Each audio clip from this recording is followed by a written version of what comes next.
رسول پاک صلی اللہ تعالی علیہ وسلم نے فرمایا جنت میں ایک ایسا محل ہے جس کے اندر کھڑے ہو کے دیکھیں تو باہر سے سارا کچھ نظر آتا ہے، اور محل کے باہر کھڑے ہو کے دیکھیں تو اندر کا سارا حسن دکھائی دیتا ہے۔ تو حضور توجہ دلاتے تھے تو صحابہ میں شوق پیدا ہوتا تھا، یا رسول اللہ کس کو ملے گا؟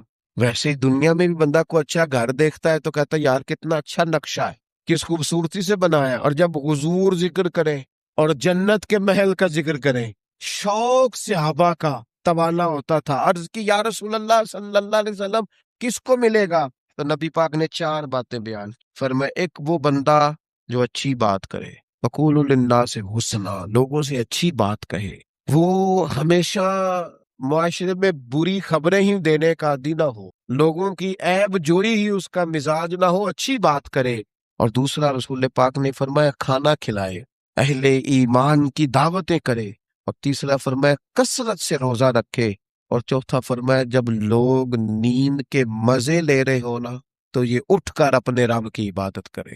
ساون کی کالی راتوں میں جب بوندا باندی ہوتی ہے، وہ راتوں کو اٹھ اٹھ روتے ہیں جب خلقت ساری سوتی ہے۔ اور کسی نے کہا تھا رات پوے تے بے دردانو نیند پیاری آوے، رات پوے تے بے دردانو نیند پیاری آوے، تے درد مندانو یاد سجن دی ستیاں وی آن جگاوے۔ فرمایا جب لوگ خواب خرگوش میں ہوں، نیند کے مزے لے رہے ہوں، تو رب کے بندے اٹھ کے اپنے رب کو یاد کرتے ہیں۔ والذین یبیتون لربہم سجدا وقیاما، یہ 4 چیزیں جن لوگوں میں پائی جائیں، حضور فرماتے ہیں انہیں وہ عالی شان محل ملے گا جس کی تعریفیں گویا خود رسول کریم نے بیان فرمائی ہیں۔ انسان کی زندگی میں کچھ چیزیں ایسی ہوتی ہیں جو بے پناہ پریشانی پیدا کر دیتی ہیں، کچھ انسان کی سوچیں ایسی ہوتی ہیں جو اسے توڑ کے رکھ دیتی ہیں۔ ان میں سے جو سب سے بڑی چیز ہے، جو بڑی ہی انسان کو پریشانی میں مبتلا کر دیتی ہے، اس کے لیے زندگی کے شب و روز کو گزارنا انتہائی مشکل کر دیتی ہے، وہ چیز ہے اللہ تعالی کی رضا پر راضی نہ رہنا۔ انسان جب زندگی اس طرح کی بنا لیتا ہے کہ کیوں نہیں ہوا اور کیسے ہوگا، اور اسے ہونا چاہیے تھا، اور میں نے محنت کی تھی، اور میں نے پوری اس پر صلاحیت لگا دی تھی، پھر یہ کام ہوا کیوں نہ، یہ چیز اسے پوری طرح اندر سے توڑ دیتی، یہ انسان کو روحانی طور پر پوری طرح کھوکھلا کر دے۔ اللہ تبارک و تعالیٰ کے بندے کی شان یہ ہوتی ہے کہ خوشی ہو، غمی ہو، راحت ہو، تکلیف ہو، نعمت ملے نہ ملے، الغرض ہر اچھی اور بری حالت پر وہ جو پوری طرح رب کی رضا پہ راضی رہتا ہے، اللہ تعالیٰ اسے سکون عطا فرما دیتا، شکوہ نہ ہو، واویلا نہ ہو، شور نہ ہو۔ پورے طور پر جو بندہ رب کی رضا پہ راضی رہے، اس کے فیصلوں کو تسلیم کرے، ہر حال میں اللہ تبارک و تعالیٰ کی رضا پہ راضی رہے۔ ہاں ایک چیز ہے کہ وہ گناہوں والی زندگی پہ راضی نہ ہو، ظلم و ستم پر راضی نہ ہو، اس کو چھوڑنے کی، توڑنے کی کوشش کرے۔ یہ میں بات کر رہا ہوں دنیاوی معاملات کے اندر، رزق کے حصول کے معاملات، صحت اور بیماری کے معاملات، عروج اور زوال کے معاملات، ان معاملات میں پوری طور پر وہ اپنے رب کی رضا پہ راضی رہے۔ ایک ہے اللہ تعالیٰ کا بندے سے راضی ہونا، وہی بڑا ضروری ہے۔ رب جب تک راضی نہ ہو اتنی دیر تک زندگی میں قرار نہیں، مسلمان کی کامیابی نہیں۔ ایک ہے اللہ تعالیٰ کا راضی ہونا، وہ بھی بڑا ضروری ہے، اور ایک ہے بندے کا راضی ہونا، وہ بھی بڑا ہی ضروری ہے۔ ہماری زندگی کو کھا گئی یہ چیز کہ میں غریب ہوں تو امیر کیوں نہیں ہوں، میں بیمار ہوں تو تندرست کیوں نہیں ہوں، میری شہرت کم ہے تو زیادہ کیوں نہیں ہے، اس کاش کو، کیوں کو۔ حضرت عبداللہ ابن مسعود رضی اللہ تعالیٰ عنہ فرمایا کرتے تھے میری زبان پہ انگارہ آ جائے اور جل جائے، وہ اس سے بہتر ہے کہ میں یہ کہوں کہ یہ کام ایسے کیوں ہوا ہے یا ایسے کیوں نہیں ہوا۔ میرے رب نے جو کیا ہے، جس وقت کیا ہے، جس کرم سے کیا ہے، اس نے بہتر ہی کیا ہے۔ اللہ تعالیٰ کی رضا پہ راضی رہنا، اس کے فیصلوں کو تسلیم کرنا، مقام تسلیم و رضا پہ رہنا۔ قرآن مجید میں نا اہل ایمان کی جو علامت بیان کی ہے، اور جگہ جگہ صحابہ کرام علیہم رضوان کے لیے جو لفظ آیا ہے وہ بڑا قابل غور ہے۔ وہ لفظ یہ ہے کہ رضی اللہ عنہم ورضوا عنہ، فرمایا وہ لوگ ہیں کہ اللہ ان سے راضی ہے اور وہ اللہ سے راضی ہے، وہ بھی اپنے رب سے بڑے راضی ہے۔ مقام میں تسلیم و رضا ہے، رضی اللہ عنہم ورضوا عنہ، اللہ ان سے راضی ہے اور وہ، یہ سورۃ المائدہ ہے تو رب کیا فرماتا ہے؟ ذالک الفوز العظیم، یہ بہت بڑی کامیابی ہے کہ بندہ اللہ سے راضی ہو اور اللہ اپنے بندے سے راضی ہو، تو ذالک الفوز العظیم، یہ بڑی کامیابی، یہ زندگی میں روحانی طور پر مضبوط ہونے والا کام۔ ہمارے ہاں لوگوں نے نا صوفیاء کی، اللہ والوں کی، پیروں فقیروں کی یہ ڈیوٹی سمجھی ہوئی ہے کہ جو بندہ بھی جائے گا نا جی میرا کاروبار نہیں چلتا تو ایسا تعویذ دیں گے کہ او ہو لہراں بہراں ہو جائیں گی، خیر ہو جائے گی، اسی وقت گلے میں رکھیں گے اور ٹپ ٹپ پیسے گرنے شروع ہو جائیں گے۔ لوگ سمجھتے ہیں یہ ڈیوٹی ہے اللہ والوں کی، حالانکہ یہ کام بھی اللہ والے کریں گے، دعا کریں گے، لیکن رب کے بندے کی اصل ڈیوٹی تو یہ ہے کہ وہ بندے کو رب کی رضا پر جینے کا طریقہ بتائے، وہ اسے کہے کہ وصل اچھا ہے نہ فراق اچھا ہے، یار جس حال میں رکھے وہی حال اچھا ہے، یار جس حال میں رکھے وہی حال اچھا ہے، مارو مارو مینو مار مکاؤ میں کوئی عذر نہ پیش لے آواں، تے جے سونا ہی میرے دکھ وچ راضی، جے سونا ہی میرے دکھ وچ راضی تے پھر سکھ نو چلے ڈاواں۔ اپنی زندگی مقام تسلیم و رضا والی، اس کے فیصلوں پر راضی رہنے والی۔ نبی اکرم صلی اللہ تعالی علیہ وآلہ وسلم نے نا ایک جماعت سے پوچھا، فرمایا کون ہو بھائی تم لوگ؟ عرض کی یا رسول اللہ مومن ہے۔ حضور علیہ الصلوۃ والسلام نے فرمایا تمہارے ایمان کی علامت کیا ہے؟ پھر غور کریں، حضور علیہ الصلوۃ والسلام نے فرمایا تم کون ہو، تم لوگ کیا ہو، نا عقیدہ واضح کرو۔ عرض کی یا رسول اللہ صلی اللہ تعالی علیہ وسلم ہم مومن ہیں۔ فرمایا تمہارے ایمان کی علامت کیا ہے؟ انہوں نے عرض کی یا رسول اللہ رب نعمت دے تو شکر کرتے ہیں، آزمائش ڈالے تو صبر کرتے ہیں، اللہ کے فیصلوں پہ راضی رہتے ہیں۔ اب رسول پاک صلی اللہ تعالی علیہ وسلم نے جو بات کی، او ہو قلم ٹوٹ گئے، قربان ہونے کو جی چاہا۔ محبوب فرمانے لگے تم لوگ کیا ہو؟ یا رسول اللہ مومن ہے۔ تمہارے ایمان کی علامت کیا ہے؟ حضور علامت یہ ہے کہ رب کی رضا پر راضی رہتے ہیں، مصیبت ڈالے تو صبر کرتے ہیں، اگر کبھی مشقت آ جائے تو صبر کرتے ہیں، اگر وہ نعمت دے تو شکر کرتے ہیں، گویا ہر حال میں رب کی رضا پہ راضی ہیں۔ اب محبوب کریم نے کیا فرمایا؟ حضور فرمانے لگے اللہ کی قسم تم مومن ہو، یہی تو علامت ہے مومن کی، اللہ کی قسم تم مومن ہو، تم صحیح معنوں میں مومن۔ اللہ کی رضا پر راضی نہ رہنا اور ساری زندگی واویلا کرنا، فلاں چیز کیوں نہیں ملی، فلاں چیز کیوں نہیں ملی، یہ کیوں نہیں ہوا، وہ کیسے نہیں ہوا، یہ ایسے کیوں نہیں ہوا۔ وصل اچھا ہے نہ فراق اچھا ہے، محبوب جس حال میں رکھے وہی حال اچھا ہے۔ اپنے آپ کو اللہ تبارک و تعالیٰ کی رضا میں ڈھالنے کی کوشش کریں، اپنی طبیعت کو مائل کریں، اور اگر یہ نصیب ہو جائے اللہ کی رضا پہ راضی رہنا، تو یہ صرف اللہ کی رضا پہ راضی رہنا نصیب نہیں ہوگا، سکون بھی نصیب ہوگا، سجدوں کی لذت بھی نصیب ہوگی، قرآن پاک کی محبت بھی نصیب ہوگی، محبوب پاک سید عالم صلی اللہ تعالی علیہ وآلہ وسلم کے دین پر عمل کرنے کا جذبہ بھی بیدار ہوگا۔ آپ یقین کریں زندگی خوشی خوشی گزر جائے گی، کوئی لمحہ تکلیف نہیں دے گا، کوئی بندہ تکلیف نہیں دے گا، کوئی آزمائش پریشان نہیں کرے گی، آنے والا کوئی دکھ بھی دکھ نہیں رہے گا۔ اگر رب کی حضرت عبداللہ ابن عباس رضی اللہ تعالیٰ عنہ ارشاد فرمایا کرتے تھے قیامت کے دن سب سے پہلے ان لوگوں کو جنت میں داخل کیا جائے گا جو ہر حال میں اللہ کی رضا پہ راضی رہتے تھے، سب سے پہلے ان لوگوں کو جنت میں بھیجا جائے گا، کیوں کہ راضی ہے رب کی رضا، اس نے جہاں رکھا ہے، جس حال میں رکھا ہے، اس نے کرم سے ہی رکھا ہے، اس نے فضل سے رکھا ہے، تو رب کی رضا پہ راضی رہے، اس کے فیصلوں پہ راضی رہے، وہ جس حال میں رکھے، جس مقام پہ رکھے اور جس معیار میں رکھے۔ یہ دیکھیے یہ آیت کریمہ ہے قرآن مجید کی، سورہ بقرہ کی آیت نمبر 216 ہے۔ یہ نا بہت بڑا فلسفہ ہے رب کی رضا پہ راضی رہنے کا۔ یہ آیت کریمہ میں سمجھتا ہوں اگر کسی بندے کو پوری طرح یہ سمجھ آ جائے نا تو پھر عقیدہ توحید بھی پکا ہو جائے گا، اس کا نظریہ اپنے رب کی رضا پہ مستحکم ہو جائے گا۔ اللہ تعالیٰ نے کیا ارشاد فرمایا، ذرا انداز دیکھیے رب کریم کا اپنے بندوں پر کرم کرنے کا اور سمجھانے کا۔ فرمایا کتبہ علیکم القتال وہو کرہ لکم، تم پر نہ جہاد فرض کیا گیا اگرچہ وہ تمہیں ناگواری ہو، چاہے تمہیں اچھا نہ لگے. کتب علیکم القتال وہو کرہ لکم، فرمایا تم پر جہاد ضروری قرار دیا گیا ہے، لڑنا اللہ کی راہ میں تم پر ضروری ہے، فرض ہے، اگرچہ وہ تمہیں ناگوار ہو. اور پھر آگے پتہ کیا فرمایا؟ حد کرتے بڑی بڑی دنیا میں لوگ معرفت ڈھونڈ کے لائیں گے پر دم توڑ جائے گی. کیا سمجھایا ہے اور کیا معرفت دی ہے اپنے بندے کو.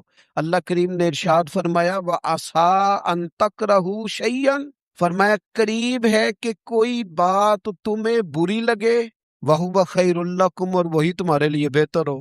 تمہیں ناگوار گزر رہی ہے اور وہ تمہارے لیے بہتر ہو. اور فرمایا وَعَسَىٰ أَن تُحِبُّوا شَيْئًا وَهُوَ شَرٌّ لَكُمْ، اور قریب ہے کہ کوئی بات تمہیں بڑی پسند آئے اور تمہارے حق میں بری ہو. تو جیئے کیسے، گزارا کیسے کریں؟ رب نے خود فرمایا گزارا اس طرح کرو کہ واللہ یعلم وانتم لا تعلمون، اللہ جانتا ہے تم نہیں جانتے. حضرت موسیٰ علیہ السلام کا زمانہ مبارکہ ہے. ایک شخص نے اپنے کزن کو، اپنے چچا کے بیٹے کو، چچا زاد کو قتل کر دیا اور خود ہی اس کا مدعی بن کے حضرت موسیٰ کے پاس آیا کہ بتائیے جناب میرے اس بھائی کو کس نے قتل کیا ہے. حضرت موسیٰ نے ایک سادی سی بات کی. کیا فرمایا؟ وَإِذْ قَالَ مُوسَىٰ لِقَوْمِهِ إِنَّ اللَّهَ يَأْمُرُكُمْ أَن تَذْبَحُوا بَقَرَةً، حضرت موسیٰ علیہ السلام نے اپنی قوم سے کہا کہ اللہ تمہیں حکم دیتا ہے کہ ایک گائے ذبح کرو. گائے کا کچھ حصہ مقتول کو مارو، وہ خود اٹھ کے بتا دے گا مجھے کس نے قتل کیا ہے. یہ پہلا سپارہ ہے قرآن مجید کا، آپ اس کو دیکھ لیں. یہ آیت نمبر 67 سے شروع ہو رہا ہے. تو اب وہ چونکہ ذبح کرنا نہیں چاہ رہا تھا، اس کو پتا تھا کہ مجرم تو میں خود ہوں، وہ ذبح چونکہ کرنا نہیں چاہ رہا تھا، اس سے کہا کہ مارو ایک حصہ گائے کا، اس کو تو یہ اٹھ کے بتا دے گا. تو اس نے جواب کیا دیا؟ قالوا اتتخذون ہزوا، کہنے لگا آپ میرے ساتھ مذاق کرتے ہیں، کبھی ایسا بھی ہوا ہے. قال اعوذ باللہ ان اکون من الجاہلین، حضرت موسیٰ علیہ السلام فرمانے لگے میں اللہ کی پناہ مانگتا ہوں میں جاہلوں میں سے ہو جاؤں. ہر وقت مذاق کرتے رہنا یہ تو جاہلوں کا طریقہ ہے. کن کا ہے؟ حضرت موسیٰ نے کہا ہے، قرآن پاک ہے. ہر وقت مذاق کرتے رہنا، خوش طبعی اور چیز ہے، مسکراتے رہنا، لیکن کسی کا مذاق ہر وقت اڑاتے رہنا کن کا طریقہ ہے؟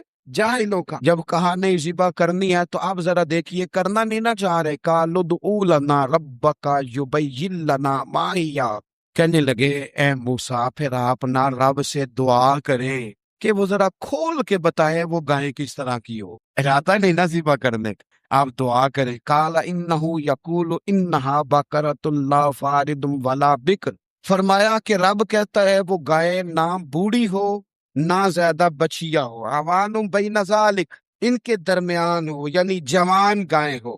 فافعلوا ما تؤمرون، کرو جس کا تمہیں حکم دیا جا رہا ہے. قالوا ادع لنا ربک یبین لنا ما لونھا، لو اگلی بات سن لو. کہنے لگے آپ دعا کریں رب سے کہ وہ کھول کے بتائے اس کا رنگ کس طرح کا ہو، رنگ بتائیں کس طرح کا ہو. قال انہ یقول انہا بقرۃ صفراء، فرمایا رب فرماتا ہے کہ صفراء رنگ کی ہو، یعنی گہرے زرد رنگ کی ہو. یہ رب فرماتا ہے اس طرح کی گائے ذبح کرو. فاقع لونھا تسر الناظرین، اور جب کوئی اسے دیکھے تو اسے اچھا بھی لگے، آنکھوں کو اچھی لگے وہ گائے، اس طرح کی گائیں ذبح کرو. لو اتنی باتیں بتا دی. قالوا ادع لنا ربک یبین لنا ما ہی، کہنے لگے نہیں آپ پھر دعا کریں اللہ ذرا کھول کے بتائے گائے کس طرح کی ہو. ان البقرہ تشابہ علینا، ہمیں ذرا گائے پر شبہ پڑ گیا ہے کس طرح کی ذبح کرنی چاہیے. وَإِنَّا انشاءاللہ لمہتدون، اگر اللہ نے چاہا تو ضرور ہم ہدایت پا جائیں گے. پھر اللہ تعالیٰ نے فرمایا کہ قال انہ یقول انہا بقرۃ لا ذلول تثیر الارض، گائیں اس طرح کی ہو کہ وہ کبھی کھیتی میں نہ چلائی گئی ہو، یعنی اس کو کبھی کام نہ اس سے لیا گیا ہو. بیل کو لوگ لگاتے تھے نا، جو کام آج ٹریکٹر سے لیا جاتا ہے وہ گائے بیل سے لیا جاتا تھا. تو وہ کھیتی باڑی کے کام نہ اس کو لگایا گیا ہو. ولا تسقی الحرث، اور نہ اس سے پانی نکالا گیا ہو، نہ کھیت چلانے ہل چلانے میں لگائی گئی ہو. اور وہ جو کنواں ہوتا تھا جس کے گرد گائیں گھومتی تھی، تو کہا وہ بھی کام اس نے نہ کیا ہو گائے نے. مسلمۃ لا شیۃ فیہا، وہ ہر عیب سے پاک ہونی چاہیے. قالوا الآن جئت بالحق، اب کہنے لگے اب آپ صحیح بات لے کے آئے، اب سوال ختم ہو گئے نا، کہنے لگے اب آپ بات فذبحوها، انہوں نے ذبح کر دی، وما کادوا یفعلون، پر ایسا کرتے نظر آتے، لگتا نہیں تھا کریں گے ذبح پر ذبح۔ اچھا یہ گائے پھر ملی کیسے؟ امام خازن کہتے ہیں کہ ایک نیک آدمی تھا، تو اس کا آخری وقت آ گیا، تو اس کے پاس جو کل جمع پونجی تھی وہ ایک بچیا تھی، گائے کی بچی، بچیا، ویڑی، اس کے پاس وہ ایک بچیا تھی صرف۔ تو اس نے اس طرح کیا کہ اس کی گردن پر ایک مہر لگائی، اللہ کے نام پر بطور امانت اس نے اس کو جنگل میں چھوڑا، کہ یا اللہ میرا بیٹا ایک ہی ہے، وہ بھی چھوٹا ہے، اس کی حفاظت کرنا اور میرے بیٹے کو پہنچا دینا۔ بچہ بالغ ہو گیا، اس کی ماں نے کہا بیٹا جو امانتیں رب کے پاس رکھوائی جائیں نا ان میں خیانتیں نہیں ہوا کرتی، جا جا کے جنگل میں آواز دے تیری گائے واپس آ جائے گی۔ اس نے جا کے جنگل میں آواز دی کہ وہ جو میرے باپ نے امانت رکھوائی تھی وہ کدھر ہے؟ وہ نشان لگی ہوئی گائیں دوڑتی ہوئی اس کے پاس آئی۔ واللہ خیر الرازقین، جب رب بندوبست کرے، جب اللہ بندوبست کرے تو پھر معاملہ اور ہوتا ہے۔ وہ گائے آ گئی، اب اس نے کیا کیا اس نوجوان نے کہ وہ گائے گھر لایا، ماں سے آ کے کہا کہ اماں یہ تو اللہ نے فضل کر دیا۔ ماں کہنے لگی پتر حالات ہمارے خراب ہیں، منڈی میں لے جا اسے بیچ دے، لیکن سودا میری مرضی کے بغیر طے نہ کرنا۔ کس کی مرضی کے بغیر؟ کس کی؟ اماں کی مرضی۔ اور سنو یار، تھے کچھ لوگ جن کو لوگوں نے تانے بھی دیے کہ تم ماں کے پیچھے لگ گیا ہے، لوگوں نے بڑا کچھ کہا، پر جو ماں کی مرضی پہ لگے ناکام نہیں ہوتے زندگی میں۔ یہ دیکھو ماں کی مرضی پہ لگا، اس کی قیمت کتنی تھی گائے کی؟ بڑی مہنگی تھی، پر 3 دینار کی تھی، منڈی میں لے گیا 3 دینار اس کی قیمت لگ گئی۔ تو ماں نے کہا تھا میری مرضی کے بغیر سودا نہ کرنا۔ اب بچے تو نہیں نا مانتے، اماں کو کیا پتا بار بزنس کیا ہے، لین دین کیا ہے، پر ماں نے کہا تھا میری مرضی، بندہ دے رہا ہے اسے 3 دینار، اس نے کہا کہ میں نے طے تب کرنا ہے، ڈن تب کرنا ہے، پہلے اماں سے پوچھنا ہے۔ گھر جا کے اماں سے پوچھا، اماں کہنے لگی دے دے۔ واپس آیا تو اس نے کہا کہ میں 6 دینار دیتا ہوں پر میری شرط ہے، ماں سے نہیں پوچھنا۔ اس نے کہا دوبارہ بھی دے، ڈن تب بھی ہونا ہے جب اماں نے کہنا ہے۔ وہ جب اس طرح کی اس نے گفتگو کی، واپس اپنی والدہ کے پاس گئے، کہنے لگے اماں سمجھ نہیں آتی، 3 دینار کی گائیں بندہ 12 میں خریدنے کو تیار ہے، شرط لگاتا ہے کہ اماں سے نہیں پوچھنا۔ تو والدہ کہنے لگے پتر پہلے اس سے جا کے پوچھ کیا وہ ہے کون، یہ کوئی روحانی معاملہ ہے، کوئی غیبی مدد ہے، پوچھ۔ اس سے جا کے پوچھا تو وہ کہنے لگا میں تو فرشتہ ہوں اللہ کا، تو نے گائیں بیچنی نہیں، اس لیے کہ تیرا باپ بھی نیک ہے، تیری ماں بھی نیک ہے، رب تیرے رزق میں برکت پیدا فرمانا چاہتا ہے۔ ماں باپ نیک ہونا رزق میں برکت ہو جاتی ہے، ماں باپ نیک ہو، ان کی صالحیت کا اثر پہنچتا ہے بچوں تک، رزق حلال کما کے لانے والے ہوں تو گھر میں برکت ہوتی ہے۔ جا کے کہا کہ تیرے ماں باپ نیک تھے، اسے نہ بیچنا گائے کو، تو کیا کرے؟ کہنے لگے بنی اسرائیل والے سوال کر کر کے نہ کر کر کے خود مشکل میں آ گئے۔ اب وہ ایسی گائے جو جوان بھی ہو، یہاں تو ہر غریب آدمی اپنی گائے یہاں لگا دیتا ہے، کھیتی باڑی میں یہاں لگا دیتا ہے، کنویں میں پانی نکالنے میں، تو یہاں تو ہر ایک کی گائے، تو ایسی گائے جس کا رنگ بھی اتنا پیارا ہو، زیادہ بوڑھی زیادہ بچی بھی نہ ہو، اور ابھی تک کھیت میں بھی نہ لگی ہو، وہ سوائے تیرے کہیں نہیں ہے۔ اس نے کہا چل پھر مہربانی کر بتا میں کتنے کو دوں گائے، اگر وہ آ جائیں تو کتنے کو بیچنی ہے؟ اسے کہنا کوئی نہیں، ریٹ تو زیادہ کرنا ہی نہیں، ان سے کہنا گائے کے اندر سے گوشت نکال دیں اور جتنا گوشت ہے اتنے پیسے بھر دیں، اس کی کھلڑی بھر دیں۔ اب وہ بنی اسرائیل والے ڈھونڈتے ڈھونڈتے ڈھونڈتے ڈھونڈتے پہنچ گئے، کہا جناب گائے 3 دینار کی 6 لے لو۔ اس نے کہا نہ بھائی، ذبح کروں گا، گوشت نکالوں گا، جتنا وزن گوشت کا اتنے پیسے بھرو گے کھال میں تو پھر گائے تمہیں ملے گی۔ اب مجبور تھے، کیا کرتے؟ ابن کثیر حدیث لائے ہیں، امام سیوطی نے در منصور میں بھی لکھی ہے، نبی پاک صلی اللہ علیہ وسلم نے فرمایا سنو جوانو اور اسے دل کی تختی پہ لکھو، نبی پاک علیہ السلام نے فرمایا اگر بنی اسرائیل والے زیادہ سوال نہ کرتے تو اتنی مشکل کا شکار نہ ہوتے۔ انہوں نے سوال اتنے کیے کہ چارہ نہیں ہے اب ان کے لیے، چارہ نہیں ہے اب ان کے لیے کہ یہ ادھر ادھر جا سکے، مجبوری بن گئی، یہی گائے خریدنی ہے، یہی لے جانی ہے۔ اب اتنا سارا مال جمع کر کے وہ گائے خریدی، ذبح کی، تو مقتول کو جب اس کا ایک حصہ مارا تو اس نے اٹھ کے کہہ دیا یہ جو مدعی بنا ہوا ہے نا، یہی تو میرا قاتل ہے۔